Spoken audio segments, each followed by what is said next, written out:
ட்ரைனிங்ல நல்லபடியா போச்சா? அதெல்லாம் நல்லபடியா போச்சு. அதான் என்னங்க?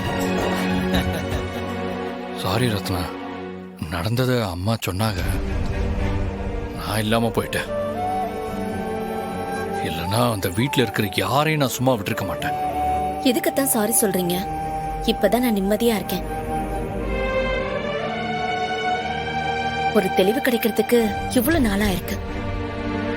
பாண்டி, ரொம்ப பசி எடுக்குதோ? இல்ல, அதான் காப்பி குடிக்கல, கொஞ்சம் லேட் ஆகட்டும். அதுக்கு இல்ல, உன் வீட்டுக்காரி தான் ரொம்ப பசியா இருக்கா போல. விட்டா உன்னை கடிச்சு தின்னுருவா போல. எப்படி பாக்குறா பாத்தியா? இது சும்மா இருடி.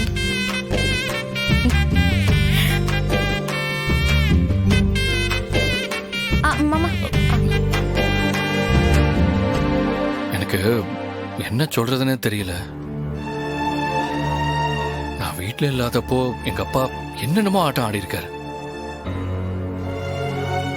எதுவுமே எனக்கு தெரியல. தெரிஞ்சாலும் உடனடியா என்னால வர முடியாது. நடந்ததுக்கு நான் உங்க எல்லார்கிட்டையும் மன்னிப்பு கேட்டுக்க. நீ இல்லாத போது நடந்ததுக்கு நீ எப்படி பொறுப்பாவ? அதுக்கு போய் எதுக்கு மன்னிப்பெல்லாம் கேட்டுக்கிட்டு? அண்ணே, வந்ததோ வராததுமா அதை பத்தி ஏன் பேசணும்? முதல்ல மாமா சாப்பிடட்டுமே. இல்ல, இப்பதானே காபி சாப்பிட்டாரு. 6 தடுக்கா? அப்ப சீக்கிரம் எடுத்து வைங்க, சாப்பிட்டுருவான். எல்லாம் ரெடியா இருக்கு.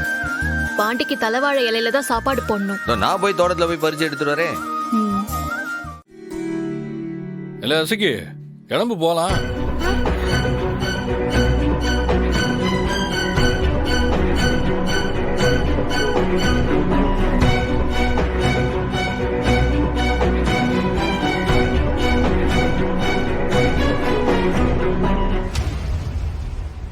அண்ணா,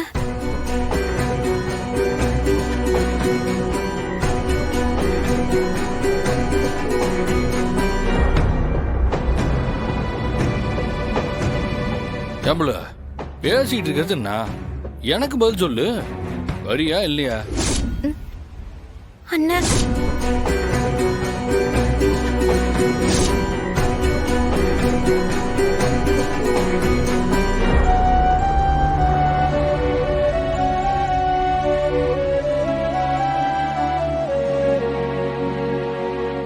ஏமாப்ல, என் தங்கச்சி எங்க கூப்பிடுதிய? வேற எங்க? வீட்டுக்கு தான்.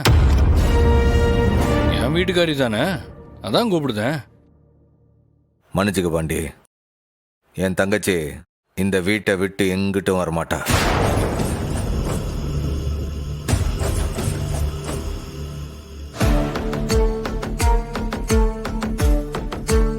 இல்ல, எனக்கு புரியல. வரமாட்டான்னா என்ன அர்த்தம்? திருப்பி அனுப்புறதுக்கா அவளை பஞ்சாயத்துல வச்சு சம்மதிக்க வச்சு ஊருக்காரங்க எல்லாரும் முன்னாடியும் மேலதாளத்தோட ஊர்வலமா கூட்டு வந்தது.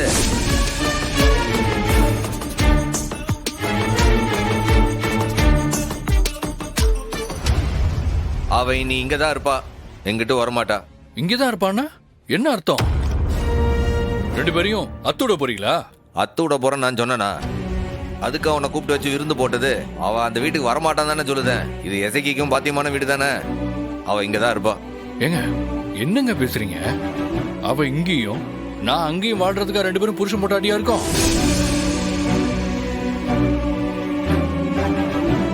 இதெல்லாம் எந்த ஒரு நியாயம்?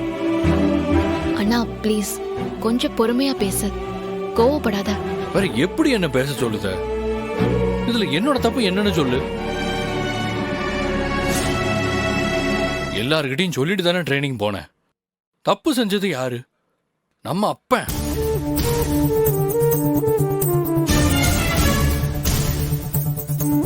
இவர் என்னோட வீட்டுக்காரியை பிரிச்சுட்டு வர்றது எந்த விதத்துல நியாயம்? நியாயம்தான். நான் எழுதி கொடுக்கறேன், நம்புவீங்களா? நம்ப மாட்டோம்ல. உன் அப்பனை நம்ப மாட்டேன். உலக மகா பிராடு பையன். அன்னைக்கு உன் அப்பன் கொளுத்துற குச்சி என் தங்கச்சி மேல போட்டிருந்தானா போட்டோல தான் இருந்திருப்பாள் அவன்.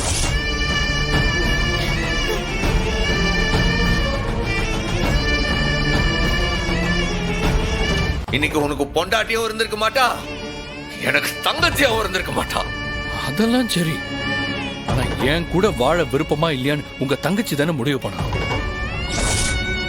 பார், உன் கூட வாழணும்ன்றதுதான் அவளோட விருப்பமோ.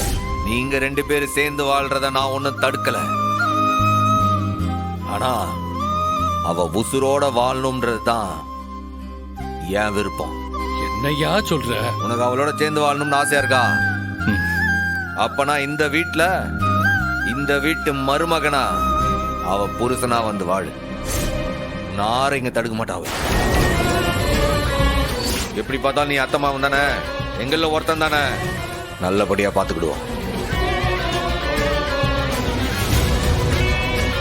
என்னைய உன் வீட்டு மாப்பிள்ளைய வந்து இருக்க சொல்லுதியா? ஏன் இருந்தா என்ன குறைஞ்சிடுவியா? அது என்ன, பொண்ணுக்கு மட்டும் தான் மாப்பிள்ளை வீட்டுல போய் வாழணுமா? ஏன் மாப்பிள்ளை வந்து பொண்ணு வீட்டுல வாழ மாட்டாரா?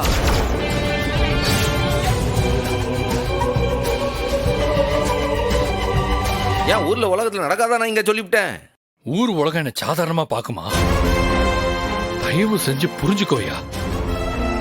எங்க அப்ப எசக்கிய கொடுத்த போகும்போது நான் இல்லாதப்ப நடந்த சம்பவம்.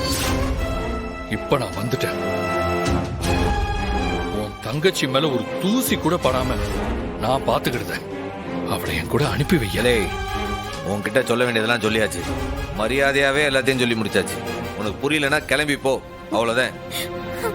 ஏங்க நீங்க இருங்க, அத அவ சொல்லட்டும். கேட்டி அசக்கி, உங்க அண்ணன் சொல்றதெல்லாம் இருக்கட்டும், நீ சொல்லு. இப்ப என் கூட நீ கிளம்பி வரப்போறியா இல்லையா?